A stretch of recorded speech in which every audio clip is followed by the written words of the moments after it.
강로사님 사진 한번 보여주시기 바랍니다. 자, 지도 먼저 첫 번째 그림 지도 한번 보여주겠습니다. 이게 보이시나요?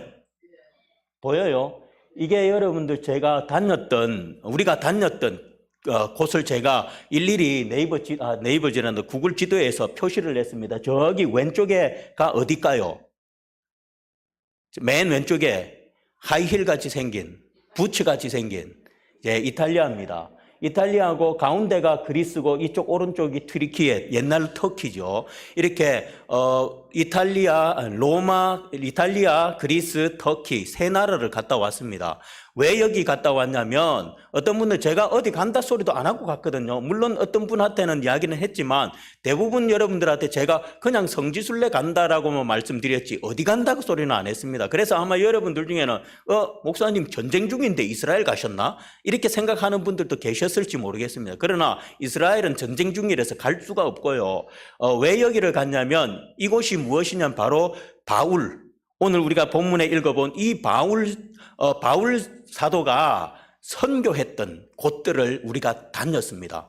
바울의 선교지를 저희들이 같이 이렇게 다녔었습니다. 그래서 로마로 갔다가 먼저 이스탄불에서 비행기로 내려가지고 로마까지, 이스탄불까지 가는데 12시간 비행기로, 그리고 이스탄불에서 로마까지 가는데 비행기 대기 시간 5시간, 그리고 비행기 타고 또 2시간 반을 더 가서 로마로 갔습니다. 그래서 로마에 밤 12시 몇 분, 하여튼 막 하루 종일 걸려서 그렇게 이제 로마로 도착해서 이제 로마서부터 시작을 해가지고 로마에서 나폴리에서 바리 항구 쪽으로 해서 배를 타고 다시 저기 이제 구두 뒷굽같이 생긴 저쪽이 바리입니다. 바리에서 배를 타고 해서 그리스로 와가지고 그리스에서 이제 아테네로 해서 이렇게 저렇게 해가지고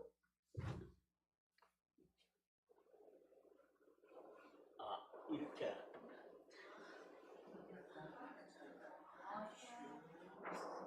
이까지 갔네요. 이렇게를 돌아다녔습니다. 자. 여러분, 이번 바울의 선교지를 저는 지금까지 동남아시아만 돌아다녔거든요. 그런데 이래 유럽은 제가 처음 가봤는데 바울의 선교지를 이렇게 탐방하면서 참으로 바울의 복음에 대한 열정이 대단하다라는 것을 느꼈습니다. 왜냐하면 우리가 이 돌아다닌 지금 비행기 빼고 버스로 돌아다닌, 다 버스로 돌아다녔습니다. 저기 가운데 배 타는 거 빼고는 나머지는 다 버스로 돌아다녔습니다. 버스로 돌아다닌 이 총 길이가 4,117km. 우리 권정숙 집사님 편안히 쉬다 오셔가지고 목사님 얼굴이 더 좋아지신 건데 같은데요 하는데요. 절대 편안히 쉬다 오지 않았습니다. 잠도 제대로 못 잤습니다. 진짜 잠도 못 자고 막 저녁 늦게 호텔에 들어가서 또 새벽부터 일어나가지고 또 버스 타고 돌아다니고 하루 평균 450km를 돌아다녔어요. 하루 평균. 여러분 여기 서울까지 가는 게 428km거든요. 그런데 하여튼 그만큼 거리를 하루 종일 매일매일 그렇게 돌아다닌 거예요. 저렇게. 그렇게 돌아다니면서 이렇게 보면서 정말 바울이 대단하다.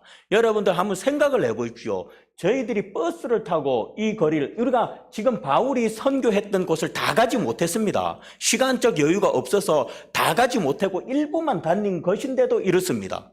그런데도 더군다나 저희들은 버스를 타고 다녔습니다.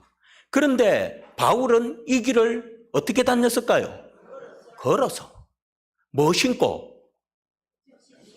운동화 신고? 구두 신고?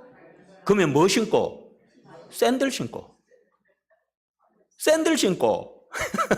여러분, 저희들 버스로 다니는데도요, 와, 정말 힘들더라고요. 너무너무 힘들더라고요, 이게.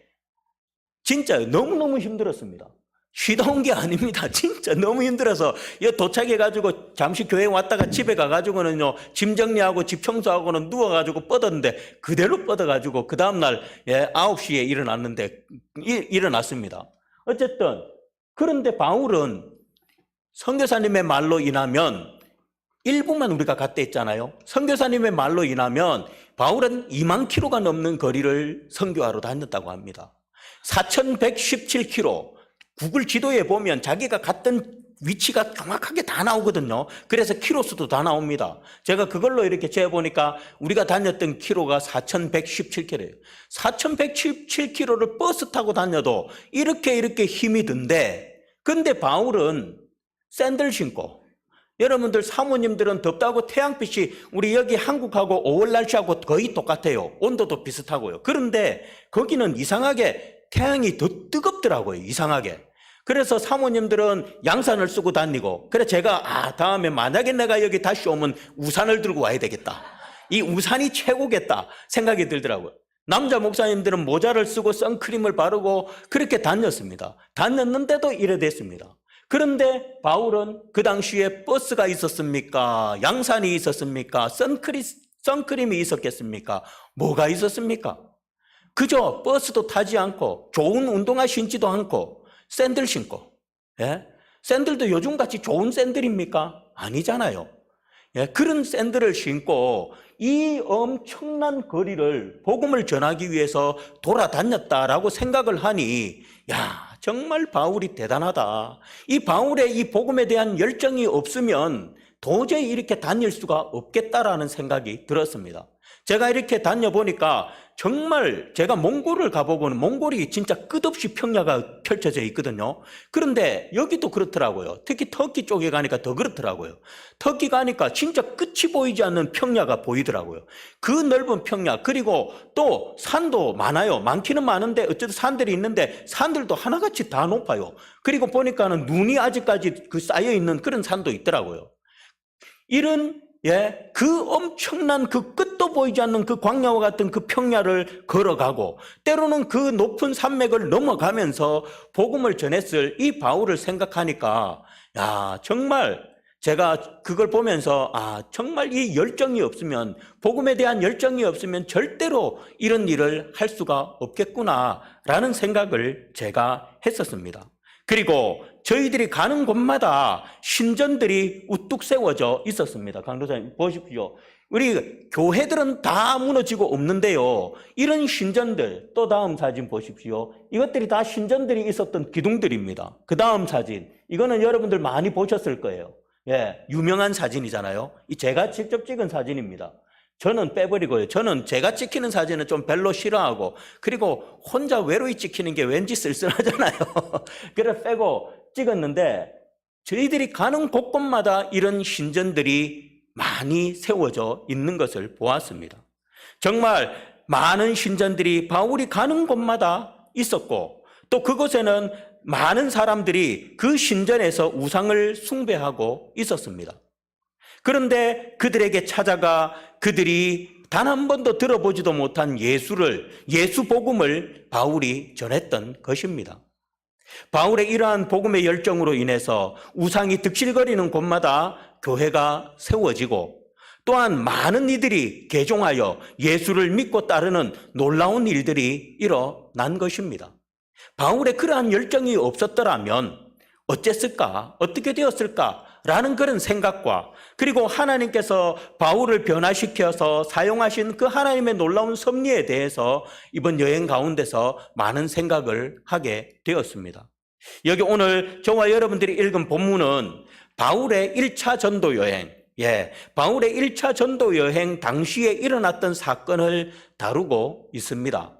자, 오늘 여기 본문 이전을 보면 바울과 바나바는 이고니온에서 복음을 전하다가 유대인들의 방해로 돌에 맞을 위기에 처하자 루스드라로 피신을 합니다. 그래가지고 루스드라에서 그곳에서 또한 복음을 전했습니다. 그런데 오늘 본문을 보면 비시디아 안디옥과 이고니온에서 온 유대인들이 무리들을 충동해가지고 바울을 돌로 치는 사건이 결국에는 벌어지고 말았습니다. 이전에는 돌로 치려 할 때 피신을 했습니다. 그런데 이번에는 그러지 못했습니다. 돌에 맞았습니다. 제가 가보니까 진짜 돌천재, 이것들이 다 뭘로 만들어졌냐면 다 돌이에요. 흙이 아닙니다. 싹 다 돌입니다. 얼마나 돌들이 많은지. 그래서 우리가 목사님들이 농담 반 진담 반으로 이번 여행은 차돌밖에 생각이 안 난다. 왜? 버스 타고 다니는 차. 왜? 종일 버스를 타고 다녔으니까요. 그 다음에 가는 곳곳마다 이런 돌밖에 없어요. 그러니까 솔직히 사진을 막 섞어 놓으면 이게 어디였더라? 저기 어디였더라? 왜 다 똑같이 돌로 이렇게 막 지어놨으니까. 그래서 진짜 돌이 엄청나게 많더라고요. 그래서 이 많은 돌로 바울을 결국은 쳐버렸던 것입니다. 자, 아마도 안디옥과 이고니온에서 온 이 유대인들은 바울이 전하는 복음을 듣고 많은 유대인들과 이방인들이 개종하는 것을 보고는 아마 시기도 느꼈을 것이고 또 여러 가지 반감을 가졌을 것입니다. 못마땅하게 여겼을 것입니다. 그래서 그들은 루스드라까지 쫓아온 것입니다. 루스드라는 다음 사진 한번 보여주십시오. 여기가 노란 표시가 이고니온인데 여기 밑에가 루스드라입니다. 저희들이 루스드라는 가지 않았습니다. 왜냐하면 거기는 아무것도 지금 남겨져 있는 것이 없습니다. 그런데 저기 이고니온에서 루스드라까지는 거리가 대략 40km 정도 됩니다. 40km 정도 되는데 저곳으로까지 이 유대인들이 쫓아와 가지고는 결국에는 바울을 돌로 치게 만들었던 것입니다. 이 사건은 고린도 후서 11장 24절과 25절에서도 바울이 그의 고난을 회상할 때 다시 언급될 만큼 바울에게 너무나도 큰 고통을 주었는데 유대인들이 바울이 죽은 줄 알고 성 밖에 내버릴 정도로 극심한 것이었습니다. 하지만 바울은 몸을 회복한 후에 다시 성 안으로 들어가는 담대함을 보여주었습니다. 여러분, 자신을 돌로 쳐 죽이려 했던 사람들이 있는 곳으로 다시 들어간다는 것은 웬만한 사람으로서는 도저히 할 수 없는 그런 일입니다. 그러나 바울은 다시 그곳으로 들어갔습니다. 바울이 그곳에 들어가 무엇을 했는지 본문은 말씀하고 있지는 않지만 여러분들 우리가 짐작할 수 있지 않습니까? 바울이 다시 루스드라로 들어가서 뭘 했겠습니까? 네, 그렇죠. 복음을 전했죠. 복음을 전했을 것입니다. 아무튼 이 사건으로 바울과 바나바는 더 이상 1차 전도 여행을 계속하지 못하고 이튿날 더베로 가서 복음을 전한 후에 원래 파송지인 수리아 안디옥으로 안디옥 교회로 돌아오게 됩니다.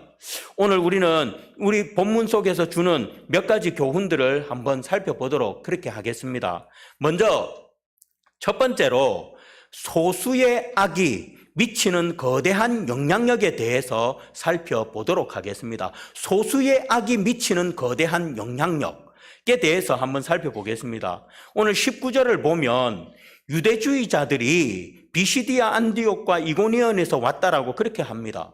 이들은 많은 숫자가 아니었을 것입니다. 이고니온에 있는 모든 유대인들이 다 오지 않았을 것입니다. 적은 무리의 숫자가 왔을 것입니다.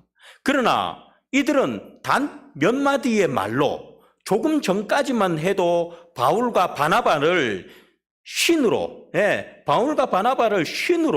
섬기려 했던 그런 사람들을 뭡니까? 순식간에 바울을 돌로 쳐 죽이려는 폭도로 돌변하도록 만들어 버렸습니다. 소수의 사람들이 수많은 사람들을 이렇게 만들어 버렸다라는 것입니다. 예수님도 마찬가지 아니었습니까? 예수님께서 예루살렘에 입성하실 때 많은 무리들이 호산나 호산나 외치면서 예수님을 그렇게 환영을 했었습니다.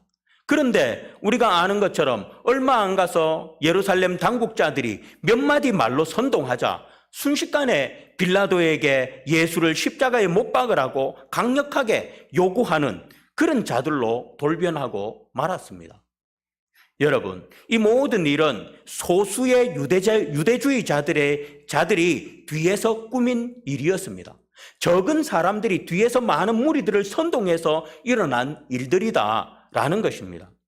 그들은 전체 무리와 비교해서 지극히 적은 숫자이지만 이렇게 많은 사람들을 악으로 물들이는 놀라운 힘이 있었습니다. 이것은 악이 지닌 특징의 한 단면을 우리에게 여실하게 보여주고 있는 것입니다. 그렇습니다. 악은 마치 누룩과 같습니다. 우리가 성경에 보면 누룩 비유가 많이 나오잖아요. 많이 나오는 것을 여러분들이 보시게 될 것입니다. 누룩은 곡식을 발효시키는 효모를 가리키지만 성경에서는 주로 상징적 의미로 사용되었습니다. 즉 누룩은 다른 것에 영향을 주는 성질을 가졌는데 적은 양이 많은 부분을 변화시키는 속성을 가졌습니다. 여러분 누룩을 조금 집어넣어 보십시오. 그 누룩으로 인해서 어떻게 됩니까? 그 안에 전체가 다 변해버립니다. 바로 그런 속성을 가진 것이 누룩입니다. 이 누룩은 성경에서 대부분 잘못된 교훈이나 악이 신속하게 광범위하게 침투하는 것을 묘사하기 위해서 사용되었습니다. 그렇습니다. 누룩과 같이 적은 악의 무리들이지만 그들로 인해 순식간에 많은 무리들이 바울을 돌로 쳐 죽이려 했던 것입니다. 그렇습니다. 성도 여러분, 우리는 작은 죄악이라도 주의하지 않으면 안 됩니다. 죄에 대한 경계를 늦추면 절대로 안 됩니다. 만일 우리가 방심하여 적은 죄를 용납하게 되면 그 적은 죄는 누룩과 같이 되어서 어느 순간 엄청난 큰 세력이 되어 우리를 압박하고 삼켜버립니다. 그렇기 때문에 절대 우리는 어떤 조그마한 죄악도 절대로 용납해서는 안 됩니다. 왜? 이 죄는 누룩과 같기 때문에 아무리 적을 것이라 할지라도 아무리 한 방울이라 할지라도 이 죄가 우리 속에 들어와 버리면 누룩처럼 그곳에 있는 모든 것을 다 변화시켜 버리는 것이 바로 죄고 악이기 때문입니다. 그렇기 때문에 우리는 이 적은 죄악도 절대로 우리는 용납해서는 안 됩니다. 만약에 용납해버려 둔다면 결국에 우리는 그 죄에 의해서 우리는 삼키움을 당하게 되는 것입니다. 우리 개인뿐만이 아닙니다. 제가 여러분들에게 수없이 여러 번 말씀드렸지만 교회 공동체 안에서 적은 무리의 비판자들, 사단의 졸개 노릇을 하는 자들로 인해 교회는 쉽게 무너질 수가 있습니다. 그렇게 비방의 말을 하지 말라고 해도 여전히 합니다. 눈치를 살펴가면서 합니다. 정말 안타까운 일이지요. 꼭 바리새인들처럼 절대 말 듣지 않습니다. 하나님의 말씀을 절대 듣지 않습니다. 바리새인들 여러분들, 바리새인들 예수님의 말씀을 얼마나 잘 들었어요. 그런데도 자신들에게 하는 이야기인 줄도 다 알아요. 그런데 오히려 변화되기는커녕 오히려 더 성질을 내고 예수님을 결국은 죽여버리잖아요. 꼭 그런 바리새인들과 같은 분들이 있습니다. 자기가 스스로가 누구를 향해 교회를 향해 비판 많이 한다는 거 알면서도 목사님이 그런 설교할 때마다 찔리면서도 그러면서도 멈추지 않습니다. 계속해서 비판하고 판단하고 정죄하는 그런 분들이 있습니다. 정말 안타까운 일입니다. 이러한 적은 무리들이 누리게 되어 결국 교회를 무너뜨릴 수가 있습니다. 그러므로 우리는 항상 적은 악이라도 주의하고 멀리해야 하는 것입니다.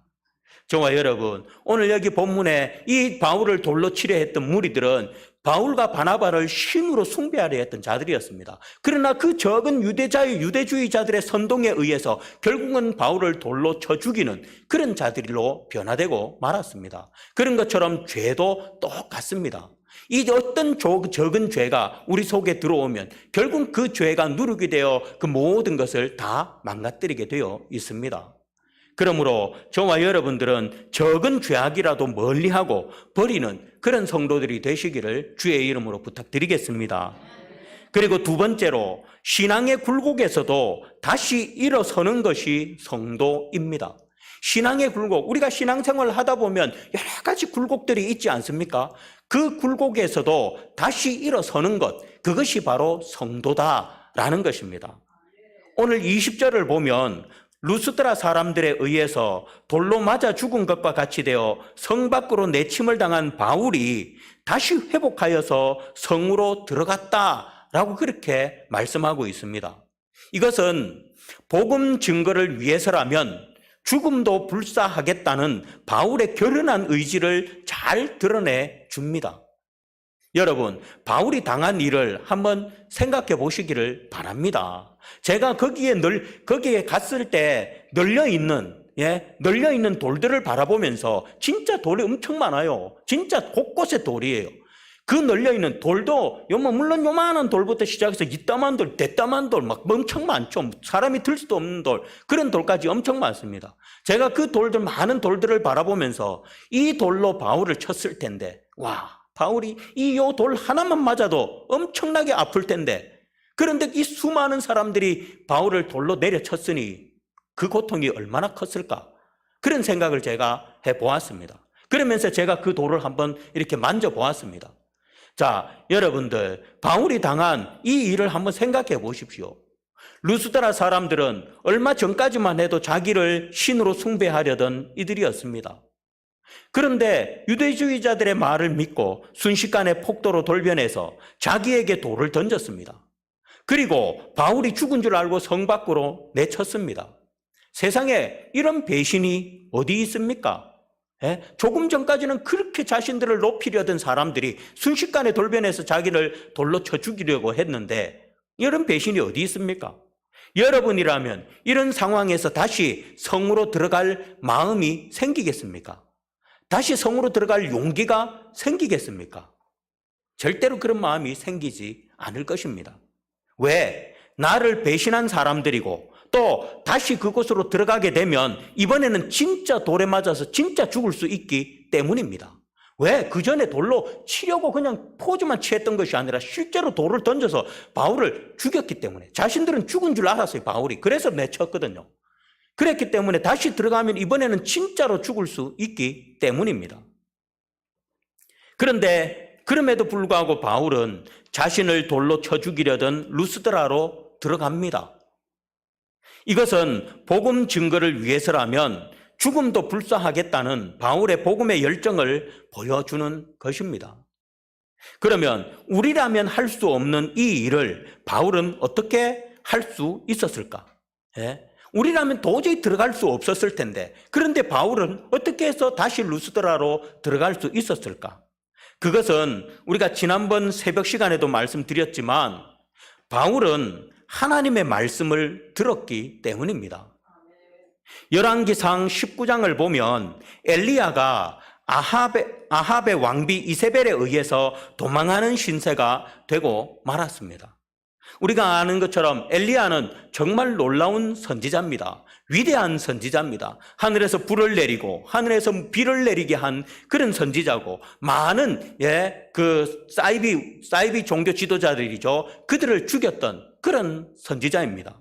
그런데 이세벨에 의해서 그만 도망자 신세가 되고 말았습니다. 그는 깊은 시리에 빠져 있었습니다. 그죠? 깊은 시리에, 성경을 보면 나와 있잖아요. 얼마나 깊은 시리에 빠져 있었는지. 그 깊은 시리에 빠져 있었습니다. 그런데 그런 그에게 하나님의 천사가 나타나서 다시 힘을 북돋아 줍니다. 천사는 시리에 빠져 있는 엘리야에게 이렇게 말을 합니다. 일어나 먹으라. 네가 갈 길을 다 가지 못할까 하노라. 그렇습니다. 하나님은 시리에 빠져 있는 엘리야에게 먹을 것을 주시며 먹고 힘을 내어 네가 맡은 사명을 끝까지 감당하라고 말씀하시는 것입니다. 엘리야는 이러한 하나님의 위로의 말씀을 힘입어서 다시 일어나서 하나님께서 자신에게 주신 그 사명을 감당할 수가 있었습니다. 이처럼 바울도, 물론 바울이 그런 음성을 들었다라고 성경에 나오지는 않습니다. 그러나 바울도 엘리야가 들었던 이러한 하나님의 말씀을 그도 들었던 것이 분명합니다. 네가 돌에 맞았다고, 그 사람들 루스드라 사람들에게 그렇게 배신했다고 시리에 빠져서 있지만 말고 다시 힘을 내어서 일어나서 그 땅에 들어가서 너를 돌로 치려 했던 그들에게 다시 복음을 전해라 라는 그 하나님의 음성을 그가 분명히 들었을 것입니다. 그래서 바울은 그 하나님의 음성을 듣고 하나님의 위로를 받고 다시 그 성에 들어갈 수가 있었던 것입니다. 여러분, 우리의 신앙에도 정말 많은 어려움들이 닥쳐옵니다. 정말 제대로 신앙생활을 하는 사람들이라면 그 신앙에 많은 어려움들이 닥쳐옵니다. 때론 모든 것을 포기하고 싶기도 합니다. 또 그냥 신앙을 포기하고 세상 사람과 똑같은 그런 삶을 살고 싶은 그런 감정이 들 때도 있습니다. 그러나 그럴 때마다 7번 넘어지면 8번 일어서야 합니다. 바로 그것이 성도입니다. 오늘 바울이 그냥 쓰러져 버렸다면, 시리에 빠져서 그대로 있었다면 그 2차, 3차의 전도 여행은 없었을 것입니다. 그러나 바울은 하나님의 말씀에 위로를 얻고 힘을 얻어 다시 일어났기에 2차, 3차 전도 여행을 통해서 수많은 사람들이 구원을 얻게 된 것입니다. 엘리야도 바울도 하나님을 의지하여 다시 일어나 자신의 사명을 다한 것처럼 저와 여러분도 어떤 고난과 절망 가운데서도 하나님을 의지하여 다시 일어날 수 있기를 바랍니다. 그것이 바로 진정한 성도입니다. 그리고 우리에게 주어진 길을 가시기 바랍니다. 그럴 때 우리는 최후 승리자가 될 수가 있습니다. 저와 여러분 모두가 하나님을 의지하여 7번 쓰러져도 8번 다시 일어나 최후의 승리자가 되기를 주의 이름으로 축복드리겠습니다. 자, 그리고 마지막 3번째로 우리에게 신앙의 자유가 주어진 것을 감사할 줄 알아야 합니다. 예, 여러분도 오늘날 우리가 주일날 이렇게 평안히 주님 전에 와서 오고 싶으면 오고 오기 싫으면 안 오고 자유롭게 와서 예배 드릴 수 있는 것, 예, 오기 싫으면 안 오는 거. 오늘도 보니까는 빈자리들이 보이고 안 오신 분들이 보입니다. 그러나 어느 날부터 저희가 그래 느꼈어요. 안 오신 분들 절대 보지 말자. 온 분들만. 왜 안 오는 분들 보니까 괜히 여기서 부글부글 끌어올라가지고 온 분들한테 손해가 가는 거예요. 그래서 절대 그러지 말자라는 생각을 제가 굳게 다졌습니다. 그리고는 이제 물론 보이긴 보이지만 그분들 잘 안 봅니다. 오신 분들만 봅니다. 여러분, 오늘날 우리가 신앙의 자유를 가지고 주일마다 이렇게 와서 예배 드리는 게 얼마나 감사한 일입니까? 바로 우리의 신앙의 자유가 주어진 것을 감사할 줄 알아야 합니다. 오늘 22절을 보면 바울과 바나바는 제자들에게 마음을 굳게 하여 믿음에 거하도록 권면하면서 하나님 나라에 들어가려면 뭐를 겪어야 한다고 합니까? 예, 많은 환난을 겪어야 할 것이다 라고 그렇게 말하고 있습니다. 여러분, 초대교회 당시만 해도 예수 믿는다는 것은 곧 죽음을 각오해야 가능한 일이었습니다. 예, 예수 믿는 것, 예배 드리는 것, 그것이 우리처럼 자유롭지 못했습니다. 예수 믿는 것, 교회 나가는 것, 예배 드리는 것, 죽음을 각오해야 가능한 일이었습니다. 콘스탄티누스 황제가 313년에 밀라노 칙령을 통해서 기독교를 공인하기 전까지만 해도 정말 수많은 성도들이 핍박 속에서 순교의 피를 흘렸는지 모릅니다. 얼마나 많은 사람들이 예수 믿는 것 때문에, 예배 드리는 것 때문에 얼마나 많은 사람들이 핍박을 당하고 순교를 당했는지 모릅니다. 또 우리나라 선교 초기에도 수많은 사람들이 예수를 믿는다는 이유만으로 죽어갔습니다. 정말 하나님 나라에 들어가기 위해서 많은 환난을 겪어야 할 것이라고 이 바울이 말한 것처럼 이 당시에는 정말 많은 사람들이 예수 믿는 것 때문에 엄청난 환난을 겪어야 했습니다. 오늘 우리가 신앙의 자유를 누리고 있는 것도 사실은 그러한 믿음의 선조들이 피 흘려 신앙의 털을 닦아 두었기 때문입니다. 오늘 저와 여러분들이 이렇게 편하게 신앙생활을 할 수 있는 것, 바로 그 믿음의 선배들, 초대교회의 그 수많은 순교의 피가 털을 다져 놓았기 때문에, 그래서 오늘 우리가 이렇게 편안하게 하나님 앞에 예배드리고 있는 것입니다. 참으로 예수를 믿고 천국 백성이 된다는 것은 쉬운 일이 결코 아닙니다.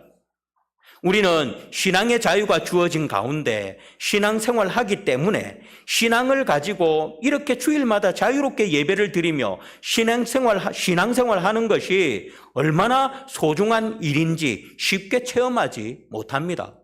오늘 이 시간 여러분들 가운데 이렇게 여러분들 주일날 주님 전에 나와 앉아 예배 드리는 것이 감사하다라고 생각하는 분들 혹시 지금 계십니까? 예? 매주일마다, 새벽마다, 수요일마다 내가 나오고 싶을 때 나와서 하나님 앞에 예배 드리는 이것이 얼마나 소중하고 감사한 일인지 여러분들 감사해 보셨습니까? 그 옛날 신앙의 자유가 없을 때 많은 성도들은 지하에서 숨죽이며 신앙생활을 하는가 하면 신앙을 지키기 위해서 핍박과 환난을 당하는 성도들이 얼마나 많았는지 모릅니다. 우리 강도사님 사진, 첫 번째 사진 한번 보여주십시오. 이게 뭘까요? 원형 경기장입니다. 반원형이죠. 자, 여러분, 여기에서 어떤 일들이 벌어졌을까요? 이런 원형 경기장이 우리가 가는 곳마다 많이 있었습니다. 그런데 이 경기장이 제일 원형 그대로 남아있더라고요. 대부분 저 앞에 있는 성같이 생긴 저것들이 다 무너지고 없고 계단도 많이 파괴됐는데 여기는 그래도 온전하게 남아있더라고요. 여러분, 이곳에서 어떤 일들이 벌어졌을까요? 예수 믿는 사람들이 사자의 밥이 되고, 선교사님 말로는 여자들은 동물들에 의해서 강간을 당하고 하는 막 이런 것들. 이런 일들이 바로 저 밑에 저기서. 그리고 황제가 앉는 자리가 여기입니다. 황제는 여기 둘러싸여져 있거든요. 황제는 여기 앉아서 구경을 하고 있고, 많은 사람들이 저기, 엄청난 사람들이 저기 앉아서, 여러분 사진으로만 봐도 얼마나 큰지 대충 느껴지지요. 제가 보면서 와 하는 생각이 들었습니다. 첫 번째 와 하면서, 야, 그 당시에 이 큰 경기장을 어떻게 지었을까? 이 생각이 들고, 그 다음에 선교사님 말씀을 듣고 나서 참 제가 저기 돌 위에 앉아서 저기 원형 경기장을 내려다보면서 저기에서 수많은 기독교인들이 피 흘리고 짐승의 먹이가 되고 수치를 당하는 그걸 생각하면서 참 제 자신이 부끄럽다라는 생각이 들었습니다. 왜 그런 고통을 당해야 했습니까? 예수 믿는 것 때문에. 예수 안 믿으면, 네가 지금이라도 예수 부인하면 살려주겠다라고 했답니다. 그런데 그들은 결국에는 거부하고 나는 예수 믿고 천국 가겠다. 그리고 저곳에서 지금은 평안해 보이지만 그 당시엔 저기에서 사자의 밥이 되고 그런 일들이 저곳에서 벌어졌습니다. 그리고 그 다음 사진, 이건 동영상입니다. 한번 보십시오. 여기가 어딘 것 같습니까?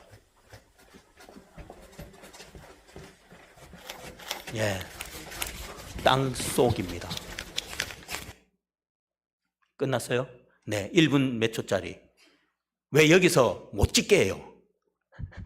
그래서 뒤에 가이드가 내보고 뭘 하길래 얼른 닦아버렸어요. 사진은 못 찍고 동영상에서 몰래 찍었는데 뒤에 외국 가이드가 오면서 뭐라 하더라고요. 그래 얼른 제가 꺼버렸어요. 여기가 카타콤입니다. 카타콤이 어떤 곳입니까? 지하도시. 엄청나게 큽니다. 그리고 선교사님 농담반 진담반으로 아직까지 여기 들어갔다가 못 나오신 목사님들이 3분이 계시대요. 말 안 듣고 딴 길로 갔다가 길을 못 찾아가지고. 농담이고요. 못 들어가게 다 막아놨어요. 다른 데는. 왜냐하면 진짜 보면요, 완전 안이 엄청나게 미로같이 개미굴, 여러분 개미집 혹시 보셨어요? 진짜 딱 그거예요. 그냥 개미집이에요. 한 구멍으로 들어가서 안으로 들어가면요, 막 진짜 밑에 들어가면 막 시원합니다. 막 들어가면 온데로 통로가 다 나 있습니다. 다 나 있습니다. 그 안에 무덤도 있고요. 그 안에 그 학교도 있고요. 그 안에 예배당도 있고요. 그 안에 사람들이 살았던 곳도 있고요. 그 안에 다 있습니다. 여러분, 이 카타콤이 왜 생겼습니까? 이 카타콤은 로마에 있습니다. 왜 생겼을까요? 믿음 생활하기 위해서. 왜? 바깥에서는 예수 믿다가 잡히면 죽으니까. 그래서 땅속에, 땅굴을 파고 땅속에 들어가서 그거 보면서 이 큰 도시를, 완전 지하 도시입니다. 진짜 엄청나게 큽니다. 야, 이 땅속에 이 신앙생활을 하기 위해서 이 땅 깊은 곳까지 파고 들어가 가지고는, 그런데 전등을, 우리가 갔을 때 전등을 켜놨거든요. 근데도 여러분들 보십시오. 어둡잖아요. 근데 그 당시에 전등이 있었습니까? 없습니다. 호롱불 같은, 오늘날 촛불도 아닙니다. 그 당시에는 호롱불 같은 그런 것들을 켜놨으니 얼마나 깜깜했겠습니까? 그 안이 얼마나 깜깜했겠습니까? 그래서 사람이 죽어도 밖에다 버릴 수 없어서 그 안에까지 다 이렇게 사람, 그 무덤도 다 만들어 놓고, 여러분 그 안에서 사람 썩는 냄새가 온 동굴 안에 진동하지 않았겠습니까? 그리고 대소변도 다 안에서 봅니다. 그런 냄새들. 그런데 거기 가면은 벽에다가요, 예수님 그림이 그려져 있고 십자가가 그려져 있고 무슨 글자인지는 알아보지 못하겠지만 막 글자들이 새겨져 있습니다. 그 안에서 신앙생활을 합니다. 또 다음, 이거는 터키에 있는 데란쿠유라는 곳입니다. 여기도 지하 도시입니다. 여기도 우리가 지금 지하 8층까지 내려갔거든요. 지하 11층까지 있어요. 지하 8층까지 내려갔는데 여기는 우리가 드리는 곳은 바로 신학교. 예, 신학교로 쓰였던 곳이라고 합니다.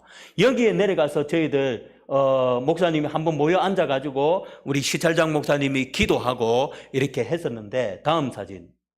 자, 여기도 보면 진짜 땅굴이 좁아요. 좁아가지고 막 허리를 쑤그리고 이렇게 다녀요. 예, 그렇게 다녔던 곳입니다. 또 다음 사진. 예, 또 다음 사진 있나요? 네, 이건 다음이고. 여러분, 이거는 터키에 있는 데란쿠유라는 지하 도시입니다. 여기도 마찬가지. 이거 말고요. 고전까지. 요건 넘기시고 고전에 보여주십시오. 자, 다 왜입니까? 왜 지하 11층까지 파가지고, 예? 왜 사람들이 그 깜깜한 동굴 속에서 신앙생활을 했을까요? 바로 핍박 때문에, 신앙의 자유를 위해서, 자신들이 마음껏 하나님을 예배하고 싶어서, 그래서 멀리 떨어진, 도시에서 멀리 떨어진 곳에서 따로 이렇게 사는 것이 아닌 땅 속에, 들킬까봐 땅 속에 파서 그 속에서 신앙생활을 했습니다. 이곳에서도 보면 카타콤하고 거의 똑같았습니다. 그리고 다음 사진. 여러분, 여기도 보십시오. 이거는 지상입니다. 지상인데 바위에다가 뭐를 판 것 같아요? 예, 굴을 팠습니다. 왜 팠을까요?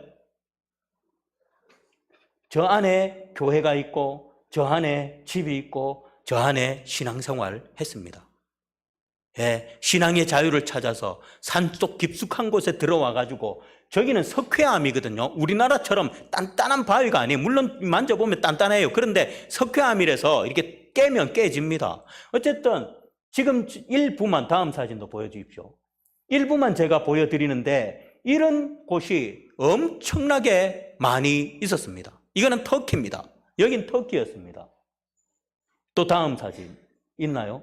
아, 예. 그 전 사진. 자, 여러분들 보십시오. 이렇게 믿음의 선배들은 신앙을 지키기 위해서 사자의 밥이 되기도 하고 순교를 당하기도 하고 신앙을 지키기 위해서 그 깜깜한 동굴 속에서 지하에서 그 11층이나 되는 그 캄캄한 냄새가 지독하게 나는 그 캄캄한 지하 동굴 속에서 그렇게 신앙생활을 했습니다. 그에 비하면 지금 우리가 누리는 신앙의 자유가 얼마나 감사하고 축복의 선물입니까? 예? 그들은 신앙을 지키기 위해서 저렇게 깊은 땅 속에, 제가 보면서 우리 성도들도 여기 와서 한번 봤으면 너무 좋겠다.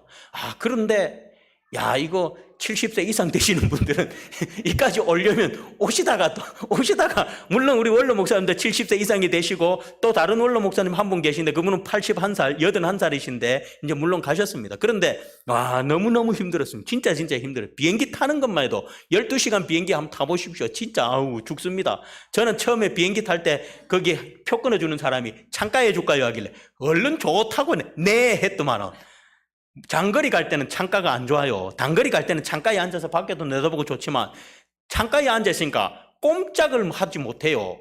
내 옆에 아는 사람들이라도 앉았으면 죄송합니다 하고 좀 나가서 화장실도 갈 텐데 모르는 사람들이 제 옆에 앉아있으니까 다 자요. 자고 있는데 깨울 수 없잖아요. 참아요. 그 사람들 깰 동안. 하여튼 그래 가는데 엄청 힘든데 진짜 우리 성도님들과 한번 여기 갔으면 너무 좋겠다라는 그런 생각이 들었습니다. 그래서 우리가 내년에 이스라엘이 또 전쟁을 계속 할지 안 할지 모르겠는데 어쨌든 우리가 이스라엘을 가기로 한 분들이 계십니다. 내년에는 전쟁이 일어나지 않아서 우리가 이스라엘 한번 가봤으면 좋겠다라는 생각을 더더욱 해보았습니다. 자, 여러분, 이들은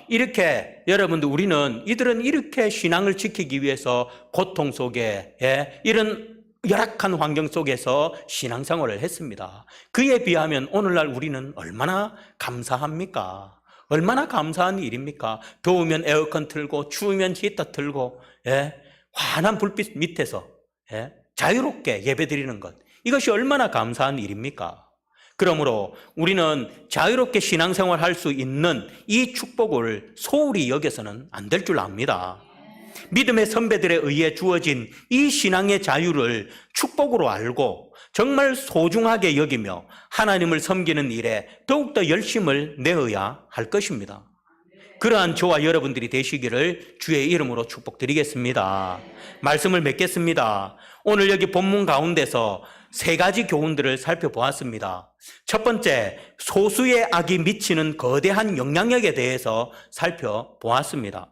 절대 아무리 적은 죄악이라도 용납해서는 안 됩니다. 왜? 그 적은 죄악이 누룩이 되어 개인과 교회를 무너뜨릴 수 있기 때문입니다. 그러므로 절대 적은 죄악이라도 용납하지 않는 그런 성도들이 되시기를 바랍니다. 그리고 두 번째, 신앙의 굴곡에서도 주님의 말씀에 의지하여 다시 일어서는 것이 성도임을 살펴보았습니다. 바른 신앙생활에는 반드시 환난이 있습니다.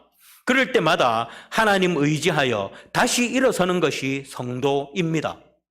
절대 굴복하지 말고 다시 일어나 성도로서의 삶을 온전히 살아가는 최후의 승리자들이 되시기를 바라겠습니다. 그리고 마지막 세 번째로 신앙의 선배들의 순교의 피로 우리에게 신앙의 자유가 주어진 것을 감사할 줄 알아야 함을 살펴보았습니다. 믿음의 선배들의 엄청난 핍박과 환난 가운데 오늘날 신앙의 자유가 우리에게 주어진 줄 압니다. 우리가 매 주일마다 자유롭게 하나님을 예배할 수 있음이 축복임을 알고 늘 감사하며 소중하게 여기며 하나님을 섬기는 일에 더욱 열심을 내는 그런 성도들이 되시기를 바라겠습니다. 자, 그리고 마지막 사진들을 보겠습니다. 마지막 사진은 바울이 순교한 곳입니다. 예, 여기는 로마입니다. 여러분은 바울이 로마로 압송되어 간 것 아시지요? 바울이 로마에 압송되어 가서 바울이 마지막 순교한 곳입니다. 자, 이곳은 천국의 계단 성당입니다. 이곳 안에 바로 바울이 갇혀 있던 감옥이 있습니다. 예, 안에 한번 다음 사진 보여주십시오. 바로 여기가 바울이 갇혀 있던 감옥입니다. 이 교회 안에 지하에 있습니다. 교회 1층에는 그냥 예배당으로 만들어 놨죠. 없던 예배당을 만들어 놓고 이제 그 옆에 보면 계단, 지하로 내려가는 계단이 있습니다. 그 계단으로 내려가면 바로 여기 바울이 갇혀 있던 감옥입니다. 저희들이 내려가니까 외국인 남자 두 사람이 그 앞에 의자가 있거든요. 거기 의자에 앉아가지고 계속해서 묵상을 하고 있더라고요. 우리가 나올 때까지 거기 앉아 묵상을 하고 있던데 어쨌든 그래서 그냥 감옥 안에만 이렇게 철장 안에만 사진을 찍었습니다. 자, 그리고 다음 사진. 자, 이거는 바로 세분수수도원, 인데 여기가 바로 베드로가 목이 베인 장소입니다. 예, 목이 베인 장소인데 제가 그 사진을 미처 올리지 못했는데 요 앞에 보면 그 철조망이 아니라 이게 뭡니까? 이걸로 사람들이 펜스로 못 들어가게 이렇게 막아놓고 거기에 보면 돌로 된 바닥이 있습니다. 그게 옛날 그대로의 바닥입니다. 거기가 뭐냐? 바로 바울이 아까 거기가 지금 여기 이쪽에 아까 그 교회가 바울이 감옥에 갇혔던 교회가 이쪽에 있습니다. 여기서 나와서 걸어갔던 길입니다. 그 길들을 우리가 보면서 바울이 이 돌을 밟고 이 길을 지나갔구나 생각을 하니까 참 마음이 뭉클했습니다. 바로 여기인데 이 안에 들어가면 다음 사진 바로 딱 들어가면 문 오른쪽에 보면 이런 액자가 걸려 있습니다. 뭐 같습니까? 뭔 그림 같아요? 뭔 조각 같아요? 바울이 여기 기둥 같은 게 있고 바울이 목을 위에 올리고 사람이 지금 바울의 목을 치려고 하는, 자르려고 하는, 목을 베려고 하는 그런 액자입니다. 그게 딱 들어가면 오른쪽에 걸려 있더라고요. 그리고 들어가서 보면 다음 사진 바로 이것이 바울이 목을 베인 기둥. 물론 저게 정확한 건지는 모릅니다. 그런데 어쨌든 저 위에다가 이제 그 안에 이렇게 철조망 같이 가려놓고 아예 사람들이 손도 못 대게 들어가지도 못하게 해놓고 이렇게 해놨더라고요. 제가 카메라를 그 구멍 안으로 집어넣어가지고 이렇게 찍었거든요. 밖에서 찍으니까 이 철조망 때문에 이게 안 보여요. 그래서 막 카메라 집어넣어가지고 손으로 이렇게 해가지고 떨어뜨리면 이제 내 카메라는 내 폰은 못 찾아요. 들어갈 수 없어서. 그래서 막 이렇게 손으로 찍었습니다. 그리고 다음 사진 있습니까? 여기 철조망 앞에 영어로 적혀 있는데 제가 번역을 해서 그걸 요즘 카메라 좋거든요. 핸드폰 딱 갖다 대면 바로 이렇게 번역이 돼 나옵니다. 이 기둥은 성 바오로가 주님과 구세주님과 하나님의 아들로 예수 그리스도를 믿었다는 이유로 참수되어 교회를 위해 목숨을 바친 장소임을 표시한 것입니다. 라고 이렇게 영어인지 터키어인지로 적혀 있습니다. 하여튼 구글 번역기를 대니까 얘가 이렇게 번역을 해주더라고요. 예, 그 앞에 그렇게 적혀 있습니다. 그리고 그 옆으로 보면 제가 그 사진은 없죠. 이제 더 이상 사진 없죠. 그 옆으로 보면 이제 세 개의 뭐가 있습니다. 이렇게 꼭 산 같은 게, 단상 같은 게. 거기가 뭐냐면 이제 바울이 목이 땅강 빼이면서 3번 굴렀다 해가지고 3번 구른 곳에 샘물이 솟았다 해가지고 세분수 교회거든요. 그런데 거기 이제 그걸 기념하기 위해서 이렇게 세우는 게 있습니다. 자, 어쨌든 여러분 이렇게 복음의 열정을 가지고 복음을 전함으로 많은 영혼을 주님께 인도한 바울은 결국 로마에서 그 먼 거리를 가서 그 로마에서 사명을 다하고 순교하셨습니다. 이와 같이 저와 여러분도 무엇보다 바울의 복음 열정을 본받아서 복음을 전하는 일에 힘을 낼 수 있는 그런 저와 여러분들이 되시기를 주님의 이름으로 부탁드리겠습니다. 기도하겠습니다.